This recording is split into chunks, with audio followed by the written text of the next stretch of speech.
Israeli सेना ने डंके की चोट पर कह दिया है कि जैसे ही सीजफायर खत्म होगा वो गाजा पट्टी और वेस्ट बैंक में 10 गुना तेजी से हमला करेगा। लेकिन इतनी बड़ी धमकी देने के बाद नेतन्याहू को फौरन एहसास हुआ है कि उसने बहुत भारी गलती कर दी है और इस गलती का फायदा ईरान उठा सकता है।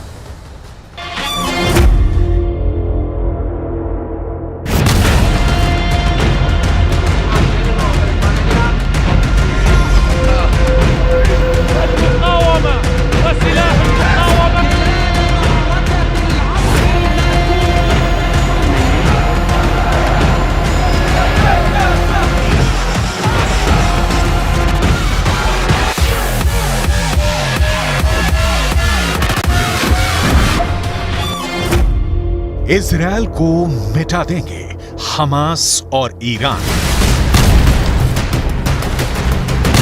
4 दिन का सीज फायर क्या इजरायल पर भारी पड़ रहा है? दुनिया भर के वॉर एक्सपर्ट्स का साफ कहना है कि 4 दिन के सीज फायर में हमास को जबरदस्त हमले करने के लिए फिर से ऑक्सीजन मिल गई है। खबरें तो यहां तक आ रही हैं कि रूस के वैगनर ग्रुप के कमांडर और लड़ाके भारी हथियारों के साथ हमास के कमांड सेंटर में पहुंच चुके हैं। जबकि चीन ने इस दौरान हमास की सुरंगों में ऐसे खुफिया नेटवर्क बना दिए हैं जो इजरायली टैंकों और पैदल सेना के लिए काल साबित होंगे। जबकि दूसरी तरफ ईरान ने हमास को नई तरह की सैकड़ों मिसाइलें, लंबी दूरी के रॉकेट और भारी हथियारों की एक बहुत बड़ी खेप गाजा पहुंचा दी है।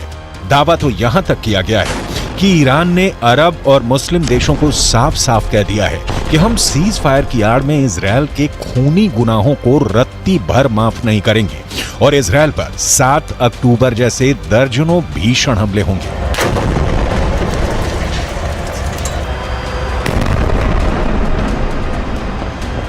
इस वक्त इजरायल के 1.5 लाख सैनिक और 800 टैंक गाजा पट्टी वेस्ट बैंक में मौजूद हैं। खबरें तो यहां तक आ रही हैं कि इजरायल ने सीज फायर पूरा होने से पहले ही हमास के ऊपर जबरदस्त हमले शुरू कर दिए हैं ताकि हमास 7 अक्टूबर जैसा हमला इजरायल पर ना कर सके। जबकि दूसरी तरफ हमास, हिजबुल्लाह और हूथी मिलकर इजरायल पर हमले कर रहे हैं, जो साफ साफ संकेत हैं कि ना तो हमास हार रहा है और ना ही हिजबुल्लाह और हूथी के लड़ाके इजरायल पर हमला करने से हिचक रहे हैं, क्योंकि ईरान इस वक्त गाजा युद्ध का बॉस बन चुका है। यही वजह है कि इजरायल के प्रधानमंत्री बेंजामिन नेतन्याहू ने एक ऐसा बयान दे दिया है जो इजरायल के वजूद से जुड़ गया है। इजरायल की हार पर नेतन्याहू का कबूलनामा। इजरायली प्रधानमंत्री बेंजामिन नेतन्याहू ने गाजा युद्ध को लेकर इजरायली मीडिया में बड़ा लेख लिखा है। नेतन्याहू ने गाजा युद्ध पर लिखा है कि ईरान की शैतानी धुरी बन चुका है हमास। नेतन्याहू ने दुनिया को चेतावनी दी कि अगर हमास ईरान युद्ध जीत गए तो अगला नंबर बाकी देशों का होगा। बेंजामिन नेतन्याहू ने यह भी लिखा है कि हमास ने 7 अक्टूबर को जिस तरह आतंक मचाया वो हमें दिखाता है कि अच्छा भविष्य तभी संभव है जब सभ्य दुनिया इन जंगलियों के खिलाफ लड़ेगी। नेतन्याहू ने अलर्ट करते हुए ये भी लिखा है कि कुछ लोगों को लगता है कि हम आराम से अपनी जिंदगी में रहेंगे और बुराई खत्म हो जाएगी, तो ऐसा बिल्कुल भी नहीं है।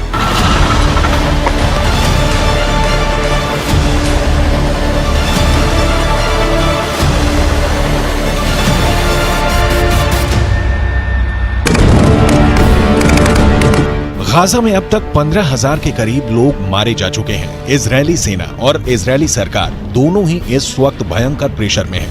एक तरफ हमास का पूरी तरह से खात्मा करने का दबाव इजरायल की 3 लाख की सेना पर है, तो वहीं दूसरी तरफ इजरायल की नेतन्याहू सरकार पर अंतर्राष्ट्रीय दबाव बढ़ता जा रहा है कि वो अपने हमले बंद करे, जंग को रोके। लेकिन इधर जंग को अंजाम तक पहुंचाने का जुनून इजरायल पर बहुत भारी पड़ रहा है, जबकि दूसरी तरफ ईरान के सुप्रीम लीडर अली खामनेई ने इजरायल को धमकी दे दी है कि ईरान गाजा में गिराए गए इजरायल के एक एक बम और लाशों का पूरा हिसाब इजरायल से लेगा और इजरायल को गाजा में खून खराबे की कीमत चुकानी पड़ेगी।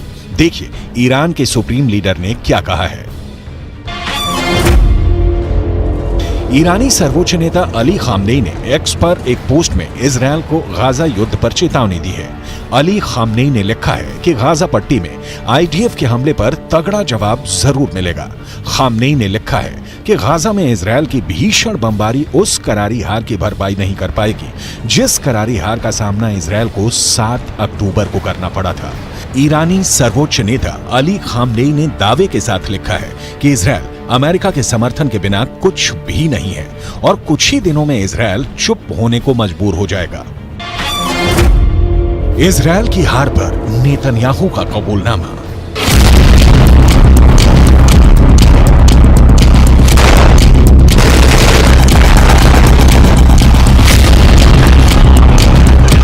अगर हम आंकड़ों के हिसाब से देखें तो इजरायल ने उत्तरी गाजा से 11 लाख लोगों को जबरन दक्षिणी गाजा की तरफ भागने को मजबूर कर दिया है, जबकि उत्तरी गाजा में मौजूद 35 में से 25 अस्पताल इजरायली हमले में तबाह हो चुके हैं।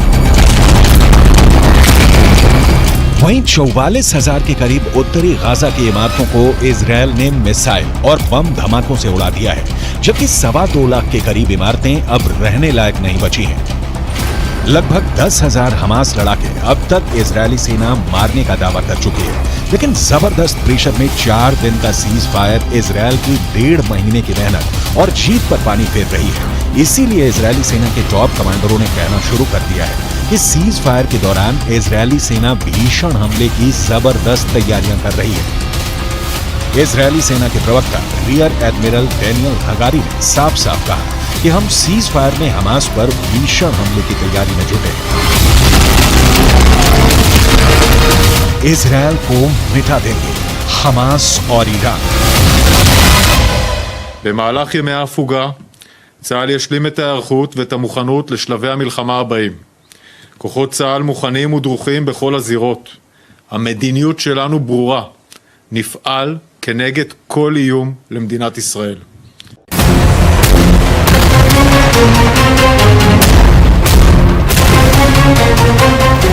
अब सवाल उठता है कि अगर इजरायल सीज फायर के दौरान भी लगातार तेज हमले कर रहा है तो फिर हमास क्या कर रहा है। पश्चिमी मीडिया के दावों के मुताबिक सीज फायर का फायदा हमास के लादेन के नाम से मशहूर याया सिनवार उठाना चाहता है। इजरायल के एक अखबार के दावे के मुताबिक इजरायल के रक्षा विभाग के अधिकारियों को लगता है कि गाजा में हमास का चीफ याया सिनवार दक्षिणी गाजा पट्टी में मानवीय संकट का फायदा उठाने की कोशिश में है।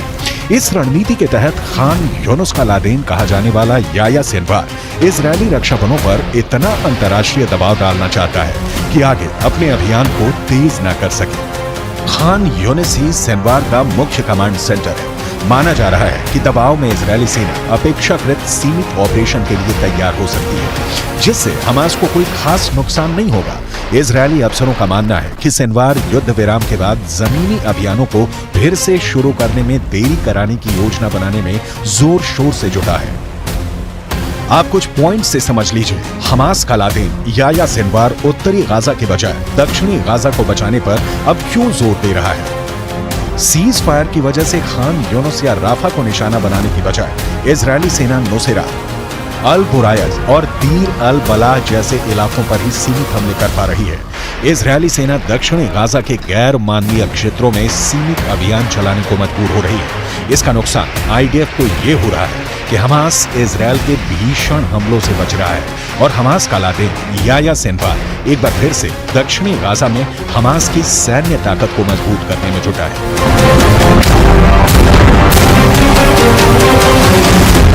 इजरायल को मिटा देंगे हमास और ईरान।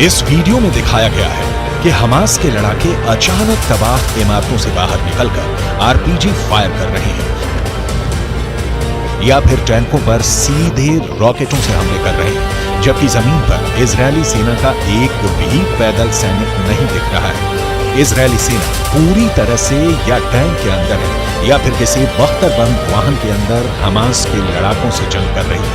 हमास के इस खुफिया युद्ध ने इजरायली सेना के पसीने छुड़ा दिए हैं। 4 दिन के सीज फायर के बाद जब दोबारा से इजरायली सेना गाजा शहर और उत्तरी गाजा के बेहद अंदरूनी हिस्सों पर हमला करेगी तो उस वक्त हमास और ज्यादा घातक हमले इजरायली सेना पर जरूर करेगा।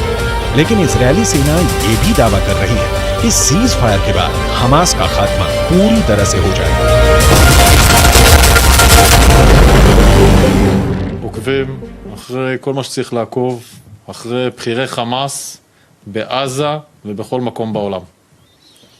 יש למלחמה הזאת מטרות מאוד מאוד ברורות, וצה"ל נערך לשלבים הבאים במלחמה, על מנת לפרק את חמאס, לסדר את הגבולות, שיהיו גבולות בטוחים, להמשיך במאמץ העליון, להשבת חטופים, להגיע להרתעה אזורית.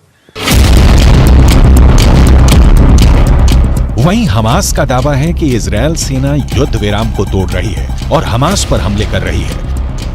हमास के इस दावे में दम नजर आता है क्योंकि इजरायली सेना का दावा है कि पिछले 10 घंटे की भीषण जंग में हमास के दर्जनों लड़ाके मारे गए हैं। आईडीएफ की मुख्य पैदल सेना इकाइयों में से एक है नाखल ब्रिगेड के सैनिकों ने उत्तरी गाजा के पश्चिम में जबालिया पर भीषण हमला किया।